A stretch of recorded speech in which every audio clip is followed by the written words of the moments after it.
Hello friends and dear students.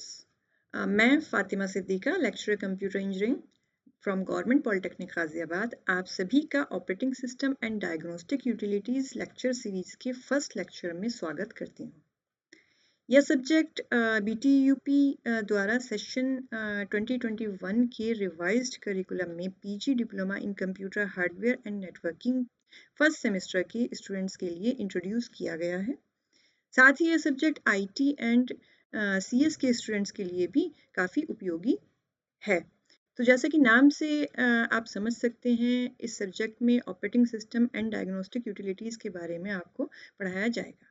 Operating system क्या होता है? तो operating system is a system software. ठीक है, तो सिस्टम सॉफ्टवेयर होता है एक ऑपरेटिंग सिस्टम, यानी कि ऐसा सॉफ्टवेयर जो सिस्टम के अंदर रिजाइड करता है and it works as an interface between user and hardware. तो ऑपरेटिंग सिस्टम क्या करता है? बेसिकली इंटरफेस प्रोवाइड करता है यूज़र और हार्डवेयर के बीच। तो आप इसको ऐसे कोरिलेट कर सकते हैं लेमन टर्म्स में, जैसे कि फॉर एग्जांपल एक कार होती है, तो कार क्या होती है? एक हार्डवेयर होता है, ठीक है, और उसे चलाने के लिए ड्राइवर की ज़रूरत होती है। तो ड्राइवर वहाँ से ऑपरेटिंग सिस्टम की तरह कार्य करता है। तो अगर ऑपरेटिंग सिस्टम नहीं होगा तो आप हार्डवेयर को, यूज़र हार्डवेयर से इंटरेक्ट नहीं कर सकता, उसको रन नहीं कर सकता।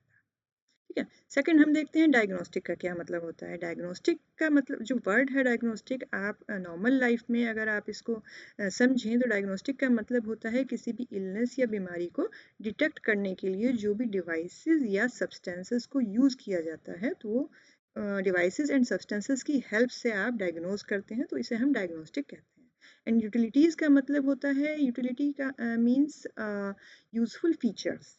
ठीक है, तो यूटिलिटीज़ मीन्स यूजफुल फीचर्स। तो यहाँ हम डायग्नोस्टिक यूटिलिटीज़ के अंदर डायग्नोस्टिक टूल्स स्टडी करेंगे, जो वो ऐसे सारे टूल्स जो कि यूजफुल फीचर्स प्रोवाइड कराते हैं किसी कंप्यूटर सिस्टम में या ऑपरेटिंग सिस्टम में आने वाले एरर्स को डिटेक्ट करने के लिए, उनको डायग्नोज करने के लिए एंड देन उनको ट्रबल शूट करने के लिए। Diagnostic utilities and diagnostic tools के माध्यम से बेसिकली आप एरर्स को ट्रबल शूट कर सकते हैं, आप उन्हें डिबग कर सकते हैं and if there is any connection issue तो आप उसको डिटेक्ट कर सकते हैं।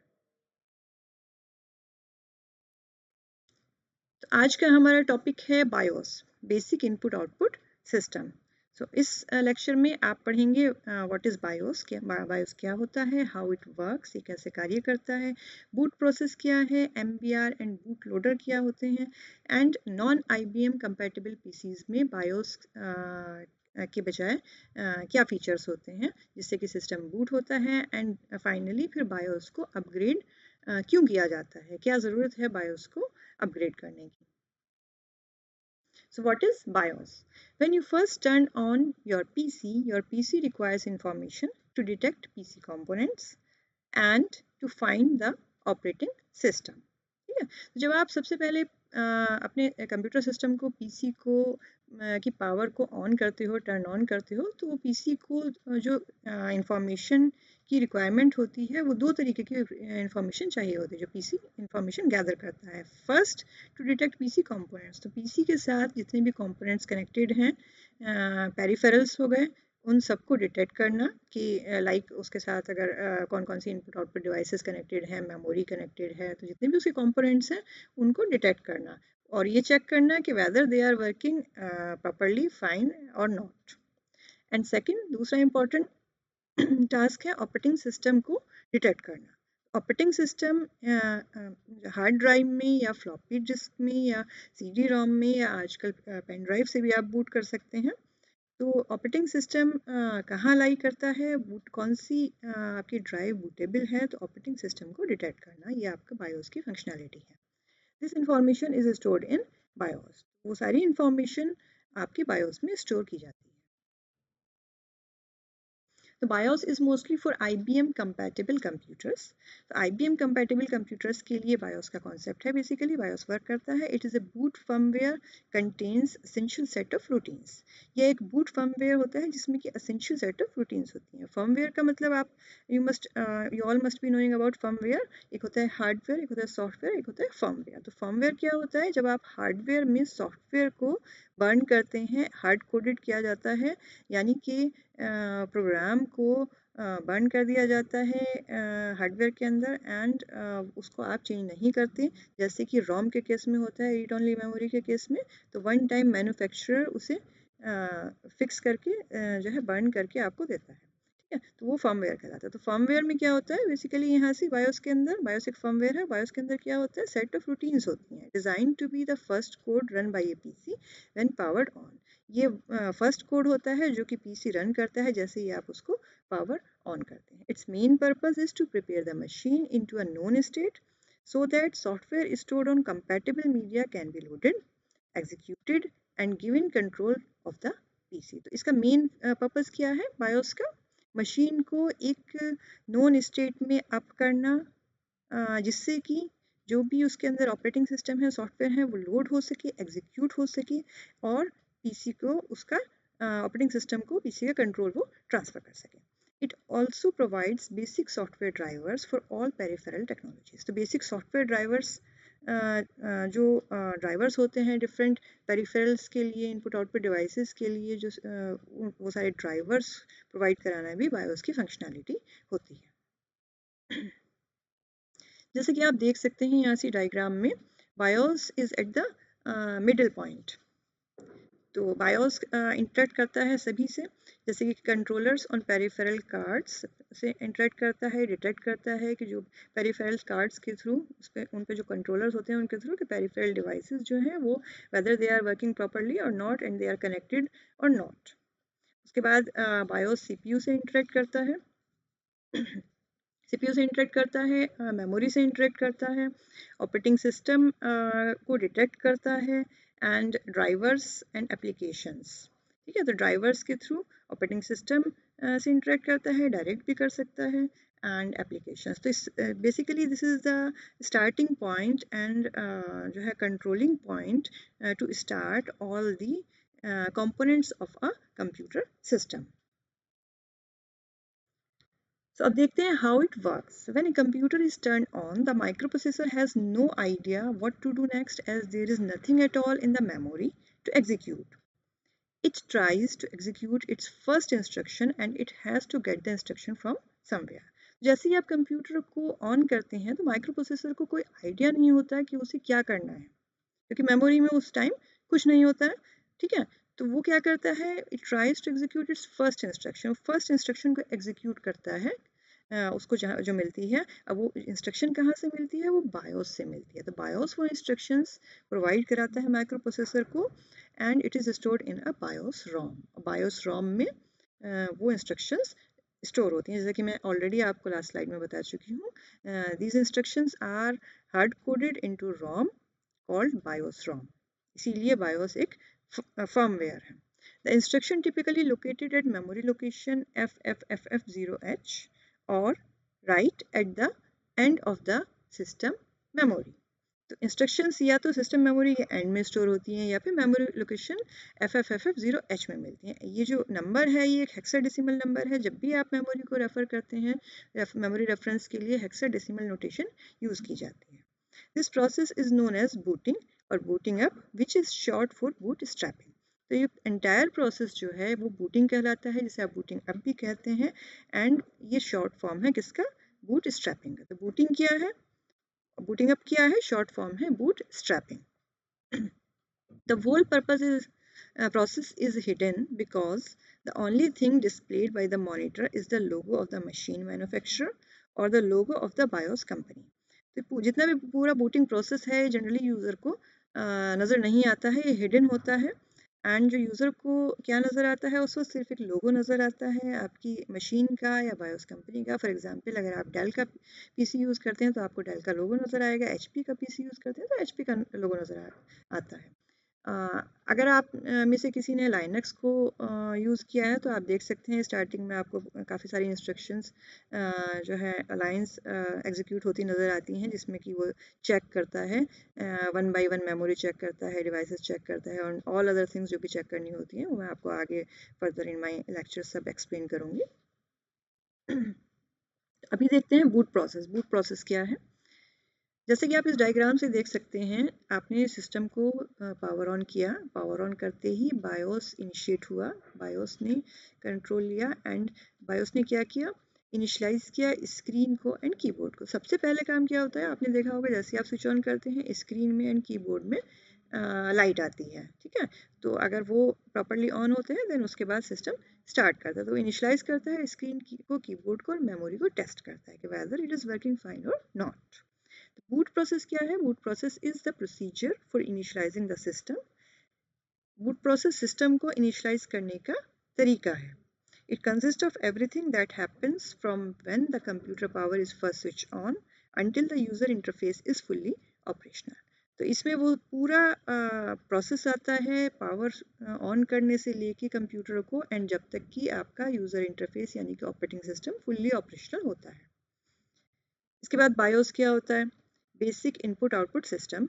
BIOS basically initialises the hardware, ठीक है। तो ये पूरा कंप्लीट बूट प्रोसेस हुआ। तो बूट प्रोसेस के दौरान बायोस क्या करता है? हार्डवेयर को इनिशियलाइज करता है including the screen and keyboard and test the main memory, और मेन मेमोरी को टेस्ट करता है।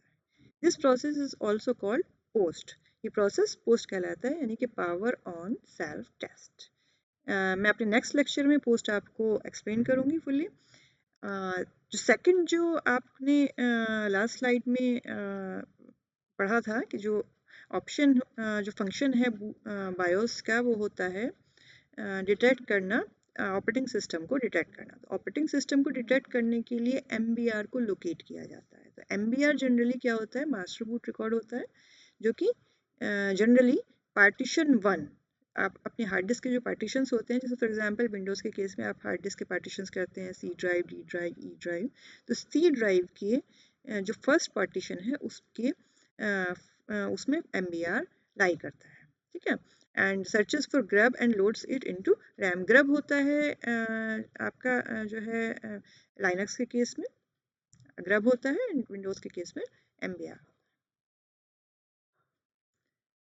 अब देखते हैं जो टर्मिनोलॉजी आप यूज़ कर रहे हैं, master boot record, MBR and boot loader, ये क्या होता है? तो MBR basically once the POST is completed the system control passes from BIOS to the boot loader.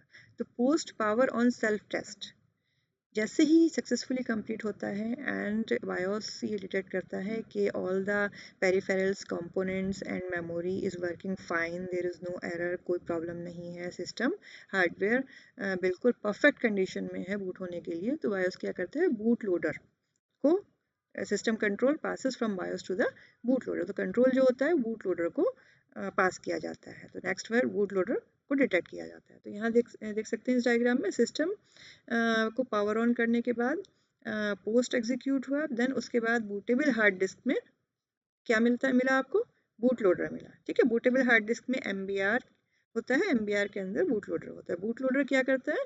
Boot करता है ऑपरेटिंग सिस्टम को यानी कि कर्नल को बूट करता है, और कुछ जो इम्पोर्टेंट जो रूटीन्स होती हैं, कोड्स होते हैं जो कि रैम इनिशियल रैम डिस्क में स्टोर होते हैं, उनको एग्जीक्यूट करता है।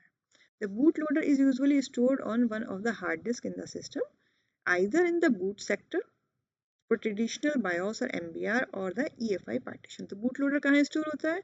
हार्ड डिस्क में स्टोर होता है, या तो वो बूट सेक्टर में स्टोर होगा MBR के सिस्टम्स के केस में, बायोस के केस में, या फिर EFI पार्टीशन में स्टोर होता है। EFI पार्टीशन क्या होता है? ये लेटेस्ट सिस्टम्स में आप देख सकते हैं कि आपको MBR के साथ साथ EFI पार्टीशन अवेलेबल होता है। तो EFI कहते हैं एक्सटेंसिबल फर्मवेयर इंटरफेस, या फिर उसका जो रिसेंट वर्जन है वो कहलाता है UEFI यानी कि unified extensible firmware interface. Up to this stage, the machine does not access any mass storage media। यानी इस स्टेज तक, यानी कि जब तक आपका बायोस ने पोस्ट को रन किया, सारे कंपोनेंट्स को चेक किया, मेमोरी चेक की, everything is okay, then boot loader को फाइंड किया बूटेबल हार्ड डिस्क में एंड कंट्रोल बूट लोडर को ट्रांसफ़र किया, देन बूट लोडर एग्जीक्यूट हुआ। बूट लोडर ने क्या किया? ऑपरेटिंग सिस्टम को बूट करना शुरू किया यानी कि कर्नल, ऑपरेटिंग सिस्टम के कर्नल को। तो इस स्टेज तक कोई भी मास स्टोरेज मीडिया यूज़ नहीं होती है। जो भी वर्क हो रहा है वो यूजिंग प्राइमरी मेमोरी या रैम के माध्यम से वो सारी जो कोड्स हैं वो सब एग्जीक्यूट हो रहे हैं रैम एंड रोम के माध्यम से, ठीक है। इसके बाद देखते हैं नॉन IBM कंपेटेबल पीसीज। जैसे कि ऑलरेडी मैं आपको बता चुकी हूँ, जो बायोस का कॉन्सेप्ट है वो IBM कंपेटेबल पीसीज के केस में होता है। तो नॉन IBM कंपेटेबल पीसीज जैसे कि Apple PCs, Apple Macintosh PCs के केस में क्या होता है, कैसे सिस्टम बूट करता है, तो वहाँ क्या होता है, एक टूल बॉक्स होता है where the system software originally relied heavily on the tool box. यहाँ से जो सिस्टम सॉफ्टवेयर होता है वो टूल बॉक्स पे रिलाई करता है। टूल बॉक्स के अंदर क्या होते हैं, सेट ऑफ ड्राइवर्स होते हैं और अदर यूजफुल रूटीन्स होती हैं stored in ROM based on Motorola's 680 cross 0 CPUs। तो वहाँ क्या होता है, different different set of drivers होते हैं, स्मॉल रूटीन्स होती हैं, प्रोग्राम रूटीन्स। वो उन सभी की हेल्प से जो टूल बॉक्स में अवेलेबल होते हैं सिस्टम को एप्पल मैक पीसीज बूट करते हैं। These Apple ROMs were replaced by open firmware in the PowerPC Macintosh। PowerPC Macintosh के केस में ये जो Apple ROMs थे इनको ओपन फर्मवेयर ने रिप्लेस किया है। एंड आजकल Intel Macintosh computer EFI partition provide करते हैं जो कि एक्सटेंसिबल फर्मवेयर इंटरफेस ऑलरेडी मैं आपको लास्ट स्लाइड में EFI के बारे में बता चुकी हूँ। तो इसके बाद आपके मोस्टली समटाइम्स हमारे साथ ये इशू आता है कि हमें लाइफ में अपने जो अगर आपका सिस्टम पीसी जो है ओल्ड है, हार्डवेयर उसका ओल्ड है, तो उसमें बायोस को अपग्रेड करने की ज़रूरत होती है। तो क्यों आपको बायोस को अपग्रेड करने की ज़रूरत होती है, उसके क्या फ़ायदे हैं, तो आप यहाँ से देख सकते हैं। सबसे पहले लार्ज हार्ड ड्राइव सपोर्ट। तो इनिशियली जो ओल्डर सिस्टम्स होते हैं उनमें जो बायोस होता है वो 37 GB तक आपकी हार्ड ड्राइव को सपोर्ट करता है। तो आजकल लार्ज हार्ड ड्राइव को सपोर्ट करने के लिए बायोस को अपग्रेड करना ज़रूरी होता है। Second, new video card technology. अगर आप latest new video card technology use करना चाहते हैं, यानी कि ATEX सपोर्ट, AGP ATEX या उससे हायर यूज़ करना चाहते हैं, तो उसके लिए आपको बायोस को अपग्रेड कराना होता है। ओल्डर मशीन्स में ये सपोर्ट 2x से लेके 4x तक इंक्लूडेड होती है बायोस के अंदर। Third, advance configuration and power interface compatibility के लिए बायोस को अपग्रेड किया जाता है। CPU सपोर्ट के लिए तो बायोस कंपनीज क्या करती हैं, generally new CPU micro code updates release करती रहती हैं। ठीक है, तो न्यू CPU के लिए माइक्रो कोड अपडेट्स रिलीज करती रहती हैं जो कि मदरबोर्ड कंपनीज जिन रिलीजेस को लेकर और अपने बायोस में उस सपोर्ट को ऐड करते हैं और उसको अपग्रेड करते हैं। मदरबोर्ड कंपनीज द्वारा बायोस को टाइम टू टाइम अपग्रेड किया जाता है। Fifth point is to fix problem. A common problem is USB compatibility. आप सभी ने कभी ना कभी फेस किया होगा कि समटाइम्स जब आप अपने पुराने PC पे ओल्ड बायोस सिस्टम जिसमें रन कर रहा है कोई न्यू पेरिफेरल कंपोनेंट या डिवाइस आप उसमें लगाते हैं और आजकल सभी USB बेस्ड होती हैं, तो जनरली क्या होता है वो डिवाइस डिटेक्ट नहीं होती है। फॉर एग्ज़ाम्पल कोई आप प्रोजेक्टर आप कनेक्ट करना चाहते हैं, प्रिंटर कनेक्ट करते हैं या फिर आपका पेन ड्राइव भी अगर कनेक्ट करते हैं तो समटाइम्स वो डिटेक्ट नहीं होती है। तो उस प्रॉब्लम को सॉल्व करने के लिए बायोस को अपग्रेड किया जाता है कि ये चेक करने के बाद कि if your BIOS is old version then उसको आपको अपग्रेड करना होता है जिससे कि उस USB कंपैटिबिलिटी को वो सपोर्ट कर सके। देन फाइनली मेमोरी सपोर्ट के लिए तो new faster memory can have issues on your motherboard. जो न्यू फास्टर मेमोरीज होती हैं उनसे भी मदरबोर्ड में कंपेटिबिलिटी इश्यूज आ सकते हैं। Might be larger than what was originally tested और अप्रूव्ड। तो ओरिजिनली जिस मेमोरी के साथ टेस्टेड है मदरबोर्ड एंड बायोस वो सब उससे ज़्यादा लार्ज है। ठीक है, तो उस केस में भी जो मदरबोर्ड कंपनीज होती हैं दे fix the problem and upgrade the BIOS for the users.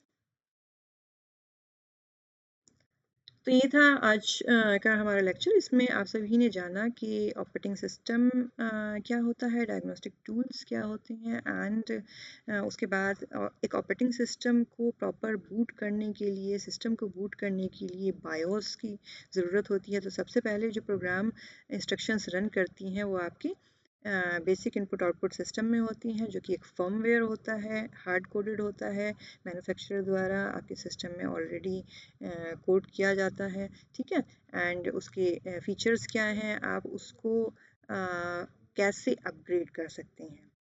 So stay tuned for more lectures. In my next lecture, I will explain about the concept of post power on self test. Till then, thank you.